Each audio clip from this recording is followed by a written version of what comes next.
بسم اللہ الرحمن الرحیم، وی لاگ نمبر 82 اور آج کی یہ چوتھی قسط ہے اور ہیڈنگ وہی چل رہا ہے خان وادہ، یعنی پہلا نمبر ہاشم، نمبر 2 عبد المطلب، اور اب نیکسٹ عبد المطلب کا کچھ حصہ بقیہ ہے وہ ہم آپ کے سامنے رکھیں گے۔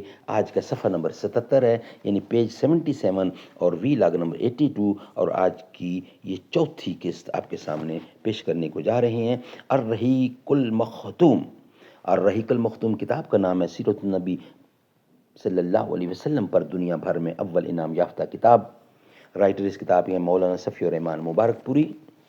ناظرین، رابطہ عالمی اسلامی مکہ مکرمہ کے زیر اہتمام منعقدہ سیرت نگاری کے عالمی مقابلے میں اول آنے والی عربی کتاب کا اردو ترجمہ مولانا صفی الرحمان مبارک پوری۔ قال اللہ تعالی یسقون من رحیق مختوم، یہ لوگ سرے بمہر شراب پلائے جائیں گے۔ قال اللہ تعالی وَإِن تُطِیعُوهُ تَهْتَدُوا، اور اگر اس کی فرما برداری کرو گے تو راہ پاؤ گے۔ بسم اللہ الرحمن الرحیم، الحمد للہ الذی ہدانا لہذا وما كنا لنہتدی لولا ان ہدانا اللہ، اللہم صلی علی محمد محمد النبی الامی وازواجہ امہات المؤمنین وذریتہ وآل بیتہ کما صلیت علی ابراہیم انک حمید مجید۔ وی لاگ نمبر 82۔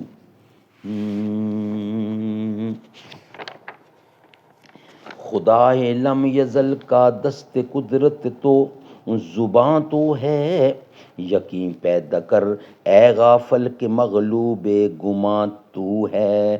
پرے ہے چرخ نیلی فام سے منزل مسلمہ کی، ستارے جس کی گرد راہوں وہ کارواں تو ہے۔ یہ نکتہ سرگزشت ملت بیضا سے ہے پیدا، کہ اقوام زمیں ایشیا کا پاسباں تو ہے۔ جب مطلب کی وفات ہو گئی تو نوفل نے عبد المطلب کے صحن پر غاضبانہ قبضہ کر لیا۔ عبد المطلب نے قریش کے کچھ لوگوں سے اپنے چچا کے خلاف مدد چاہی، لیکن انہوں نے یہ کہہ کر معذرت کر دی کہ ہم تمہارے اور تمہارے چچا کے درمیان دخیل نہیں ہو سکتے۔ آخر عبد المطلب نے بنی نجار میں اپنے ماموں کو کچھ اشعار لکھ بھیجے جس میں ان سے مدد کی درخواست کی تھی۔ جواب میں ان کا ماموں ابو سعد بن عدی 80 سوار لے کر روانہ ہوا اور مکے کے قریب البطحہ میں اترا۔ عبد المطلب نے وہیں ملاقات کی اور کہا ماموں جان گھر تشریف لے چلیں۔ ابو سعد نے کہا نہیں، خدا کی قسم یہاں تک کہ نوفل سے مل لوں۔ اس کے بعد ابو سعد آگے بڑھا اور نوفل کے سر پر آن کھڑا ہوا۔ نوفل حتیم میں مشاخ قریش کے ہمراہ بیٹھا تھا۔ ابو سعد نے تلوار بے نیام کرتے ہوئے کہا اس گھر کے رب کی قسم اگر تم نے میرے بھانجے کی زمین واپس نہ کی تو یہ تلوار تمہارے اندر پیوست کر دوں گا۔ نوفل نے کہا اچھا ابو، اچھا لو میں واپس کر دی۔ اچھا ابو میں نے واپس کر دی۔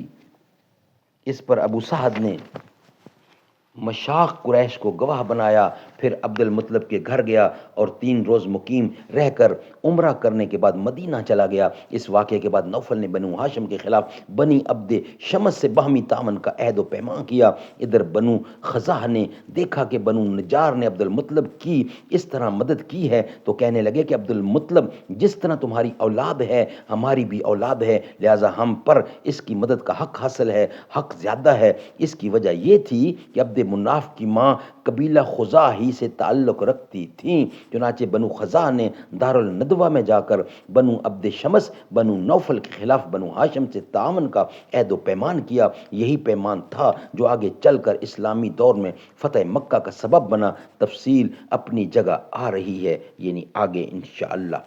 بیت اللہ کے تعلق سے عبد المطلب کے ساتھ دو اہم واقعات پیش آئے، ایک چاہے زمزم کی کھدائی کا واقعہ اور دوسرا فیل کا واقعہ، یہ ہم دونوں پیش کریں گے انشاءاللہ نیکسٹ ویلاگ کی صورت میں۔ یہ ویلاگ ہمارا یہاں ہی کمپلیٹ ہوتا ہے، یعنی کہ 82 ویلاگ کمپلیٹ ہوا۔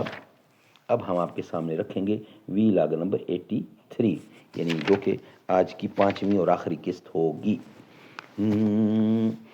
دل میں سرور دو عالم کی وفا کافی ہے، قلب مضطر کو مدینے کی دعا کافی ہے، جتنے بیمار شہ طیبہ ہیں ان سے کہہ دو لب پہ بس صلی اللہ کافی ہے، کہتا ہے عشق میں دیوانہ مچل کر ان کا، دنیا عقبا میں شہدین عطا کافی ہے، جتنے غدار جہاں میں ہیں میرے آقا کے، صرف ان کے لیے ایک نام محمد کافی ہے، اگر پیارے آقا کا اسوہ نہ ملتا تو جینے کا کوئی طریقہ نہ ملتا، منور نہ ہوتا یہ سارا زمانہ جو صحرائے طیبہ کا صدقہ نہ ملتا۔